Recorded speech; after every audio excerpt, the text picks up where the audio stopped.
penerbangan aviasi kali ini kita lakukan di Pusat Pendidikan Dirgantara Cibubur. Jaya terus simak!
Bicara tokoh yang satu ini, beliau adalah pendiri dan presiden director dari Trigana Air dan Ganesha Flying School.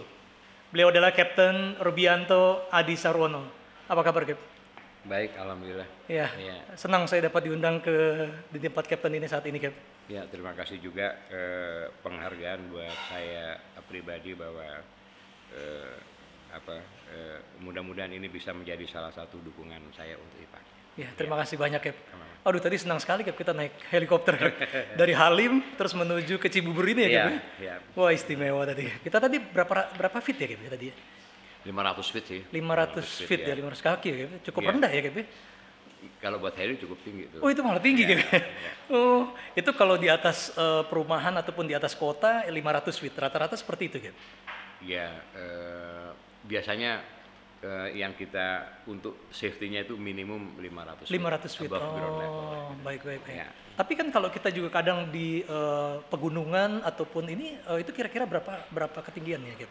Tergantung dari misinya, tergantung dari misi kita menerbangkan helikopter itu untuk apa. Jadi kalau misalnya untuk SAR ya kita terbangnya tingginya di atas pohon. Oh gitu ya, Kap. Ya, karena mencari pesawat gitu ya, Kap, ya? Mencari pesawat ataupun ada spot-spot tempat kita harus mendrop logistik untuk misi-misi misalnya eksplorasi dan sebagainya lah gitu. Oh, baik, Kap. Ini saya ingin tahu sedikit, Kap, bagaimana pertama kali Kapten ataupun boleh diceritakan mengenai riwayat hidup Kapten sampai dengan bisa menjadi pilot nih, Kap. Karena ini istimewa, Kapten bisa terbang dengan pesawat tetap dan juga pesawat putar atau rotari ya, Kap, ya? Iya, rotary wing ya. Gimana, Kap? Boleh saya tahu nggak, Kap? Kapal selamnya belum. Oh, kapal selam siap. Iya, Kap. Ya, jadi saya akrabnya, saya mau panggil Kapten Rubianto atau panggil Mas aja lah. Mas Rubianto. Iya, gimana? Kan kalau di Curug harus Mas. Siap. Gimana, Mas? Jadi gitu, kira-kira gitu. Jadi ya saya grew up di Bandung, lulus SMA di Bandung. Ya, sebenarnya dari awal itu sejujurnya menjadi penerbang itu sebenarnya bukan cita-cita saya sih. Ya. Oh, baik. Tapi karena sesuatu hal saya coba mendaftar. Ya, akhirnya saya mendaftar, kebetulan kalau di Curugnya saya itu masuknya istilahnya kalau di Curug kan kors ya. Saya kors 24. Kors itu perangkatan ya, Kap, ya? Iya, angkatan. Oke, kors itu kors 24. Dan akhirnya saya lulus dari Curug itu pada bulan November tahun 76. Oh, Itu tahun kira-kira. 76 ya. Ya, gitu. Baik. Ya. Setelah itu kebetulan saya dipercaya oleh pimpinan pada saat itu untuk menjadi flight instructor di Curug untuk mengajar course-course di bawah saya gitu. Oh, jadi adik kelas juga diajar juga sama Mas Rubianto ya? Ya, Baik. jadi saya mengajar itu dari course 25 sampai course 40 kira-kira. Oh, sampai course Ya, 40. ya. 15 angkatan lah. Wah, itu ya. Udah bener-bener senior instructor gitu ya. Ya, sampai hari ini saya juga masih terdaftar sebagai flight instructor di Curug untuk rotary wing ya. Untuk rotary. Sampai hari, iya. Oh, jadi awalnya Captain sekolah di Curug itu propeller atau bagaimana, Cap? Bisa diceritakan, Cap? Awalnya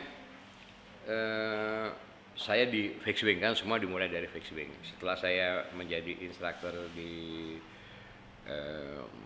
fixed wing, kemudian saya diberikan kesempatan oleh pimpinan untuk bisa mengambil kursus di rotary wing.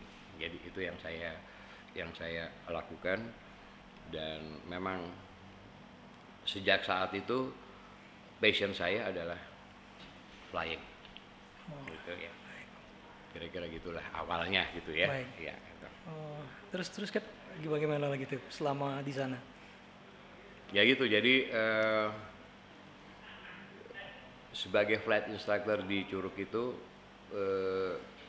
yang saya tahu sangat banyak sekali kesempatan yang bisa kita ambil kalau kita mau, karena seperti kita tahu bahwa itu pada saat itu the one and only aviation flying school yang ada di Indonesia. Baik. Jadi tentunya semua itu jadi bisa menjadi sentral daripada pendidikan penerbangan secara umum. Oh, itu yang disebut dengan Center of Excellence gitu ya? Ya, itu Oh, dia. baik. Pada Gitu. saat itu Center of Excellence. Center of Excellence. Ya, oh, betul. baik. Nah, ya alhamdulillah kesempatan itu tidak saya sia-siakan. Saya ambil semaksimum kemampuan saya. Kira-kira itu, Mas.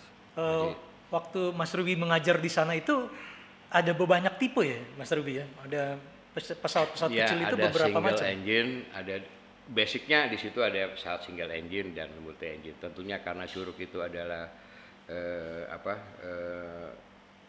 adalah sentral dari pendidikan penerbangan, banyak sekali tipe-tipe pesawat yang ada di situ. Nah, saya mempunyai niat saya bisa mendapatkan atau mencari ilmu dari tiap-tiap tipe pesawat, di mana setiap tipe pesawat kan mempunyai karakter yang lain ya, yang tentunya secara teknis itu diterjemahkan sebagai flight manual gitu.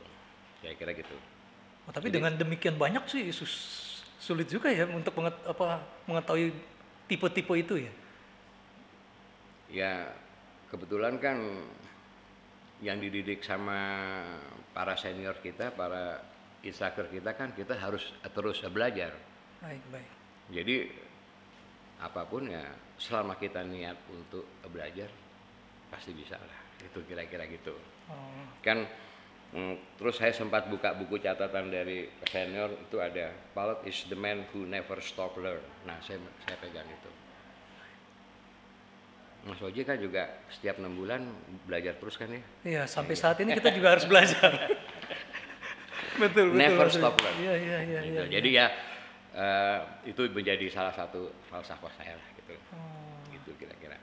Ya, selama mengajar di Rotary, ada di Rotary Wing ataupun helikopter itu ada kejadian-kejadian yang menarik nggak, Mas Ruby? Faktanya ya saya sempat mengalami engine failure di dekat Curug, kalau di Curugnya tuh di short finalnya 04. Oh, di 04 Iya. gitu ya. Oh, Ya, itu engine fail gitu. engine failure. Kalau engine fail di Rotary itu bagaimana ya, Mas Ruby? Ya, mesinnya mati. Mesin mati. Ya, Dan dia engine terjun failure. bebas gitu. Ya. Terjun bebas Ya, atau ada secara teknis ada satu prosedur yang harus kita lakukan itu namanya auto rotation. Jadi kita auto Auto rotation ya bagusnya di depan kita itu ada satu lapangan kecil. Jadi ya mendarat dengan normal aja, nggak ada masalah. Oh, nggak ada masalah Ya, ya. Jadi kita harus pilih juga ya, jangan di atas perumahan atau apa gitu, ada lapangan Ya, ataupun betul. sawah gitu ya. Iya betul. Betul. Oh, baik. Se-flat mungkin kalau bisa. Oh, Ya, baik. gitu. Setelah mengajar dari Curug, kemudian kemana lagi, Mas Ruby? Setelah saya selesai ikatan dinas saya dengan Curug, saya kebetulan diminta untuk ikut membangun salah satu perusahaan helikopter pada saat itu namanya Gatari. Gatari. Ya, di situ. Di situ selama 10 tahun. Terus setelah itu baru saya coba membuat Trigana dengan partner saya. Boleh diceritakan Mas Ruby bagaimana tuh proses berdirinya Trigana itu? Ya, proses berdirinya Trigana cukup lama. Mulai dari saya memproses tahun 89 sampai baru berdiri tahun 90. April 90. April 90. Ya. Jadi alhamdulillah udah 30 tahun. 30 tahun sampai sekarang ya. Ya. Wah, sukses sekali Mas Ruby. Di Trigananya sendiri bagaimana? Apakah ada sayap tetap juga atau memang hanya rotari juga? Pada awalnya dua-duanya, ada fixed wingnya dan ada rotary wingnya. Fixed wingnya untuk pada saat itu ada satu misi namanya aerial photography. Aerial photography untuk apa? Untuk mengetahui Pemetaan seperti itu. Ya, pemetaan. Aerial photography istilahnya itu. Dan kalau helikopternya tipenya Bell 412 untuk oil company. Oh, gitu. Baik. Berapa jumlah armadanya pada saat itu? Armadanya 3 King Air dan 2 Bell 412 dan 1 Bolko dari Curug. Saya ada kerjasama dengan Curug, jadi saya pakai Bolkonya Curug. Oh, kemudian ada penambahan lagi atau bagaimana? Sampai dengan saat ini mungkin? Ya, pada saat itu ada Krismon, Mas Waji, ada Krismon. Jadi kita harus istilahnya kita harus downsize sedikit untuk demi mempertahankan, terutama mempertahankan sumber daya manusianya. Karena untuk saya aset yang paling berharga itu adalah sumber daya manusia. Jadi harus yang terakhir bertahan dibandingkan aset-aset yang lain. Jadi itu alhamdulillah bisa saya praktekkan. Oh, jadi berarti tidak ada PHK ataupun demikian ya dengan kondisi pada saat Krismon waktu itu ya Mas Ruby? Alhamdulillah enggak. Waduh, istimewa sekali. Nah, setelah itu kita mulai berkembang lagi setelah bisa melewati masa krisis moneter itu dengan mulai dengan armada baru pada saat itu ATR. Jadi kalau nggak salah perusahaan pertama yang mengoperate ATR itu adalah Trigana. Gitu. Trigana, ATR 42 atau 70? ATR 42, kemudian ATR 72. ATR 72. Iya, 42 dan 72. Baik. Awalnya semua berarti propeller semua pada saat itu. Iya, propeller. Baru ke 737 itu pun kita mulai dari awal. 737-200 itu baru tahun 2003-2004. Oh, baik. Mulai dari 200, 300, 400, 500. Nah, NG-nya belum. Oh, baik. Berarti itu 737 klasik ya? Iya, klasik ya. Oh, dan itu areal operasinya di daerah mana aja? Secara umum kalau ATR itu dulu kita mulai dari Papua, terus Kalimantan, Nusa Tenggara Barat dan Nusa Tenggara Timur. Kita yang memulai operasional dengan di landasan-landasan yang kecil, landasan yang pendek bukan kecil, landasan pendek itu dengan ATR itu mulai dari Papua, Kalimantan, Nusa Tenggara Barat dan Nusa Tenggara Timur. Kemudian baru merambah ke jet gitu ya? Baru ke jet. Jet. Di jet ini pun juga bermain di area Papua seperti itu ya? Mostly di Papua. Oh, mostly di Papua. Mostly di Papua. Kalau saat ini ada satu, sebelum COVID itu ada satu yang di base di Surabaya untuk ke Kalimantan, ke Pangkalan Bundan, ke Cengkareng, itu aja Mas. Oh, baik. Kira-kira itu. Ini pengangkutannya sendiri ini khusus buat kargo atau seperti apa, Mas Ruby? Kira-kira 80% itu kita konsentrasi di kargo. Di kargo. General kargo, 20% untuk penumpang. Sebenarnya kalau dilihat dari sisi ekonominya, kalau untuk kami lebih mempunyai margin yang tinggi itu di kargo. Tapi kenapa saya penumpang? Terutama supaya penerbang Trigana itu juga mempunyai kelas juga, bahwa dia juga menerbangkan passenger, dalam hal ini juga berfungsi sebagai airline pilot. Karena kalau kargo kan sebagai penerbang, kalau kargo kan banyak concentrate di satu daerah. Dan itu bisa menimbulkan kejenuhan, kebosanan. Jadi harus ada refreshing. Jadi saya nggak lihat dari sisi bisnis dan ekonominya untuk soal penumpang, bahwa setiap penerbang harus safety-nya harus tinggi. Makanya itu jadi kejenuhan, boring dan segala macam secara safety yang teknisnya itu harus dihindari semaksimal mungkin. Baik. Ya, gitu. Oh, baik. Oke. Kemudian ada juga rotari di sana gitu kan. Di Papua itu ada rotari juga gitu. Di Papua untuk operasional di Trigana nggak ada. Oh, nggak ada rotari. Nggak ada. Tapi berarti rotari itu main di daerah mana, Mas Ruby? Oh, jadi pada saat oil price itu sedang drop, rotary wing-nya saya jual, saya ganti 737 gitu ceritanya. Jadi ganti armada lah semacam ganti gitu. Armada. Harus baik. Bisa fleksibel. Baik. Karena kita swasta dan kecil, jadi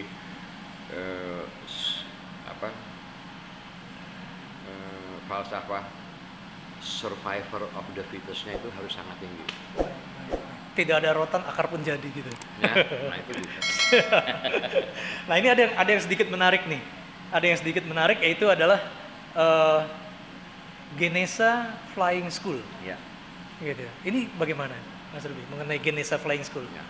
Apa nih Genesa Flying School? Genesa Flying School itu adalah flying school yang saya dirikan untuk mendidik penerbang baru atau calon penerbang, sama seperti di Curug lah Mas. Oh, ya. Ini seperti suara pesawat ini pesawat helikopter nih ya? Ya, ini helikopter. Kebetulan ini ada kita punya ada salah satu armada kita adalah Airbus N2 atau nama populernya Dopang. Ini juga sedang membawa student juga. Baik. Oh, jadi di flying school-nya itu ada fixed wing dan ada rotary juga? Ya. Oh, ini bertempat flying school-nya ada di mana? Untuk fixed wing-nya pusatnya di Cilacap dan Halim. Untuk night flying-nya dan untuk instrumennya kita banyak di Halim, untuk ALS dan segalanya dan Nusa Wiru. Oh, iya, jadi iya. Kalau untuk helikopternya ya di sini di Cibubur. Oh, di Cibubur ya. Ini. Oh, baik. Untuk flying school itu armadanya juga berapa banyak? Fixed wing-nya ada 11, rotary wing-nya ada 5, jadi total 16. Oh, cukup banyak juga ya, Mas Ruby ya? Ya, biasa aja Mas. Ini kan sukses di banyak bidang gitu ya, Mas Ruby ya. Ada sebagai instruktur sekian tahun, puluhan tahun, terus kemudian mendirikan perusahaan Trigana Air, terus mempunyai Genesa Flying School gitu. Yeah. Hobinya apa sih, Mas Ruby? Hobinya ya terbang itu, Mas. Terbang itu hobi ya? Ya, jadi saya punya falsafah gini.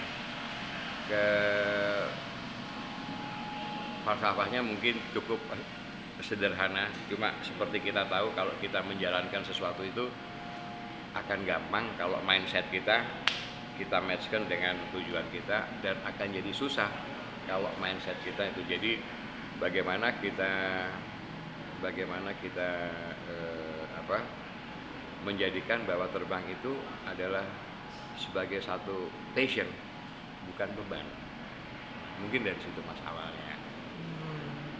Kalau terbang itu jadi satu beban, begitu saya dapat schedule, waduh 6 landing nih, udah nggak karuan nih kita. Tapi kalau waduh ini saya akan mendarat di sini, itu jadi satu passion. Nah jadi lain, mindsetnya aja yang dirubah. Kalau yang dilakuinnya sama sebenarnya, benar kan? Ya. Jadi mengerjakannya dengan hati lah ya, gitu, seperti gitu ya? Ya kira-kira gitulah. Sama dengan hati deh, kalau satu hatinya senang, yang satu enggak, mungkin gitu. Iya. Itu kira-kira mas. Baik. Jadi, nah ini ada istimewa juga nih, Bikers Brotherhood 1% MC. Ya. Ini salah satu hobi juga. Ya itu apa? Waktu saya SMP, SMA tuh saya apa? Namanya passion ya, lihat motor itu dia kok kayaknya keren banget gitu ya, maco banget gitu. Cuma pada saat itu saya mampunya beli Honda bebek mas. Tapi sekarang punya motornya banyak mas. Nah jadi setelah itu ya baru itu sebenarnya sebagai passion juga lah, passion juga agar kita bisa menjalani hidup ini dengan kalau bisa dengan apa yang kita bisa nikmatin, nomor satu, dan kedua gimana caranya bahwa bermanfaat untuk keluarga, masyarakat dan sebagainya. Itu mas kira-kira gitu. Jadi kembali lagi bahwa ini jadi satu passion saya juga. Jadi mungkin saya kaitkan dengan caranya bagaimana kita memanage stres, karena hidup ini pasti harus ada stres mas. Yang tadi refreshing tadi ya, seperti ya, itu ya. Jadi tidak mungkin hidup tanpa stres. Mau di rumah diem aja pasti tahu-tahu ada apa kan bisa aja. Betul. Bagaimana kita memanage stres? Nah ini salah satu caranya saya memanage stres saya. Gitu, yaitu dengan bermasyarakat di klub saya ini. Baik. Kan tadi kalau terbang pakai pesawat bisa terbang tinggi, naik motor dengan pesawat bisa cepat, naik motor saya dengar juga sampai ke ketinggian yang cukup tinggi waktu itu, pernah sampai ke kalau Nepal itu, atau Kathmandu ya? Oh ke Himalaya. Ke Himalaya, ya. Pakai motor? Iya. Wah. Kalau pakai mobil saya nggak itu cerita mas. Iya. Pakai motor. Ini kan istimewa nih, naik motor sampai ke ketinggian demikian tinggi ya? Ya jadi mulai dari 12.000 feet tanpa oksigen selama 11 malam sampai akhirnya di ketinggian 19.000 feet. 19.000 itu selama kaki. 12 hari tanpa oksigen. Memang nggak boleh pakai oksigen. Oh, jadi semacam touring gitu ya? Oh ya, touring. Semacam touring gitu. Oh, aduh, istimewa. Terus? Umumnya 50% yang ada yang 50% bisa terus, 50% pulang nggak kuat. Karena nggak kuat itu ya? Iya. Waduh, berarti Mas Robi dengan bukan mas itu sehat. Bukan mas, itu niatnya yang harus kuat mas. Oh, baik. Iya. Gitu aja mas. Jadi bukan ya fisik sih standar aja, tapi fisik dengan mindset lah. Baik. Kira-kira. Berarti ketinggian tinggi sudah pernah. Bagaimana kalau kecepatan motor? Saya dengar pernah menaik motor sampai 200. Wah itu sih kelihatannya cepat. Jadi waktu berhenti saya set 40 mas. Jadi kelihatannya kan cepat mas. Gitu, mas. Padahal 200 km per jam. Jadi kalau bahasanya Captain Abrusi ini jadi overspeed gitu loh mas. Jadi karena waktu berhenti saya udah set 50 gitu loh mas. Padahal kenceng banget 210 saya dengar itu. Enggak. Itu cuma overspeed mas. Makanya saya kalibrasi setelah saya touring itu mas. Gitu. Gimana lagi mas? Ya, kan ya kembali lagi ke pekerjaan atau profesi sebagai pilot dan instruktur tadi. Dengan banyaknya pesawat yang pernah Mas Ruby terbangkan gitu ya, baik itu dari yang pesawat tetap ataupun juga sebagai pesawat rotari gitu ya, fixed wing ataupun rotari, saya dengar hampir 36 rating. Ya, pernah menerbangkan sampai sekitar itu, tapi saat ini ya nggak sebanyak itu. Tapi saya mempunyai pengalaman di 36 tipe itu. Ya. Gitu. Dan tapi kan tidak sedikit juga Mas Ruby yang punya kualifikasi bisa terbang di dua ini ya, fixed wing dan rotary. Nggak semua orang bisa ya. Sebenarnya bukan tidak semua orang bisa. Sebenarnya kita sebagai penerbang diberikan kesempatan nggak untuk itu. Saya yakin semua penerbang bisa. Jadi persoalannya kesempatan, Mas. Nah, kesempatan itu kita pergunakan dengan sebaik-baiknya enggak itu, Mas. Nomor satu itu. Nomor dua, banyak juga student-student kita yang udah punya ATPL, dia ngambil license rotary wing, bisa juga, nggak ada masalah, Mas. Oh, jadi setelah punya ATPL di fixed wing, baik terbang mau di jet ataupun ini dia bisa ya? CPL, dia ingin terbang helikopter, dia ngambil CPL. Oh, tinggal sekolah aja di Ganesha Flying School itu ya? Iya, gitu. Kira-kira gitu. Jadi artinya sebagai penerbang bahwa tidak ada yang susah, Mas. Selama kita niatkan, dan kita mau belajar untuk itu, nggak ada masalah kok, Mas. Oke, baik. Jadi bukan suatu hal yang susah atau sukar dicapai, enggak. Nah, dengan semua apa yang Mas Ruby sudah capai sampai dengan hari ini gitu, masih ada nggak target-target lain yang belum ataupun yang masih Mas Ruby mau tuju? Oke. Target pribadi saya adalah saya nggak bicara mengenai bisnis, saya nggak bicara mengenai ekonomi dalam hal ini. Bagaimana saya bisa bermanfaat untuk mentransfer knowledge yang sudah saya dapat dan yang akan selalu dapat, karena saya berniat saya nggak akan pernah berhenti belajar, itu untuk generasi muda. Satu, generasi muda yang tertarik akan dunia aviasi. Betul. Atau dirgantara. Dan yang kedua, general aviation yang sekarang masih banyak obstacle-nya yang harus kita istilahnya kita jebol barrier-nya. Gimana caranya supaya general aviation, jadi gimana caranya bahwa aviation itu udah menjadi salah satu bagian dari masyarakat, Mas, karena itu bisa memberikan hidup juga. Itu aja. Baik. Dan artinya Mas Oji sebagai pengurus IPAK juga mempunyai PR bersama nih, Mas. PR bersama bahwa bagaimana membangun minat dirgantara sebanyak-banyaknya, seluas-luasnya kepada masyarakat, agar aviation itu bisa menjadi tumpuan hidup untuk kita semuanya. Kira-kira apa arti alma mater buat Mas Ruby? Nah, ini nih arti alma mater untuk saya. Jadi arti alma mater untuk saya adalah secara lahir dan batin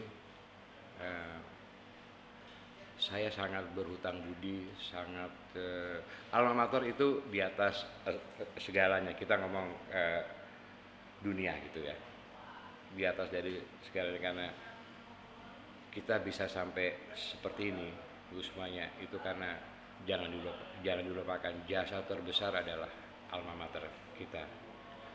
Dalam hal ini Curug dengan apapun namanya, para instrukturnya, para mekaniknya, itu betul-betul berjasa untuk karir kita, untuk kehidupan kita, untuk persatuan kita, untuk dan segalanya. Jadi jangan melupakan itu. Taruh itu, pegang itu di tempat yang paling tinggi. Itu menurut saya. Itu kira-kira. Jadi yang saya tangkap di sini adalah jangan tanyakan apa yang bisa kau berikan, apa yang kau dapat dari alma mater, tapi apa yang kita bisa berikan kembali kepada alma mater kita gitu. Ya, kalau kita nanya apa yang bisa alma mater berikan kita, udah dikasih semua, Mas. Apa yang belum? Karena dulu juga sekolah di situ ya, Mas Ruby. Bisa jadi seperti ini ya.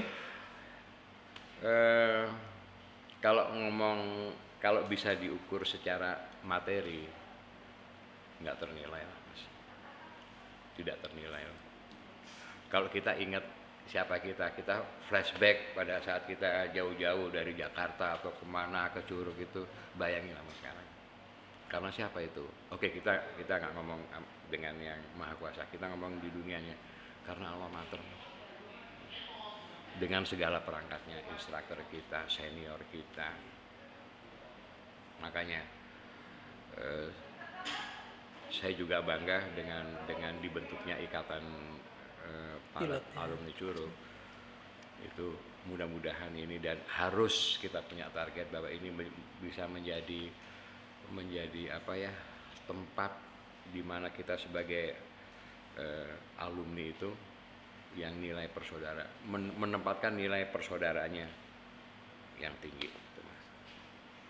Kedua, terima kasih juga khusus kepada pengurus IPAK yang sudah meluangkan energinya, waktunya, dan segalanya demi majunya Ikatan Penerbang Alumni Curug. Saya support, Mas. Apa yang bisa semampu saya akan saya support. Baik, terima kasih. Ini saatnya kita memberikan sesuatu buat alma mater kita ya. Iya, ya. Baik. Betul, Mas. Baik, Mas Ruby.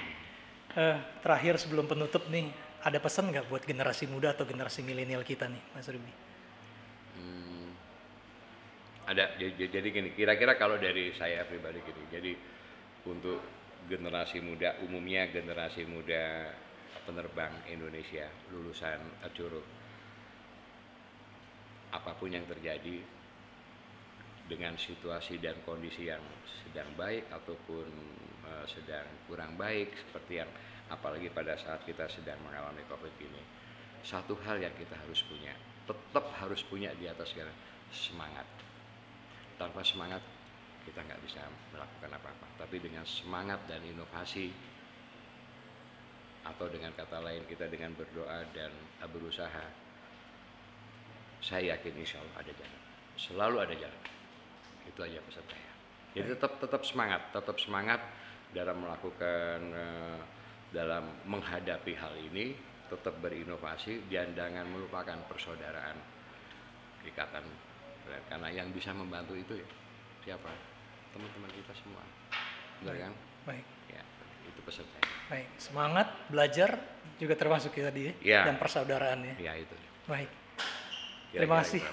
Terima kasih sekali lagi saya ucapkan Mas Ruby atas waktu yang sudah diberikan kepada saya untuk datang di Cibubur ini. Oke, juga terima kasih saya ucapin buat Mas Oji, Kang Widi dan tim dan tim Anda, juga kepada IPAK yang sudah memberikan waktu untuk saya. Mudah-mudahan hal ini bisa menambah semangat di dalam menghadapi sikon yang buruk dan menambah erat persaudaraan kita. Itu yang konkret, Mas. Siap, kalau gitu. Ya, terima kasih. Baik, akhirnya kita akhiri juga obrolan aviasi kita hari ini. Jangan lupa subscribe, like, dan komen. Terima kasih.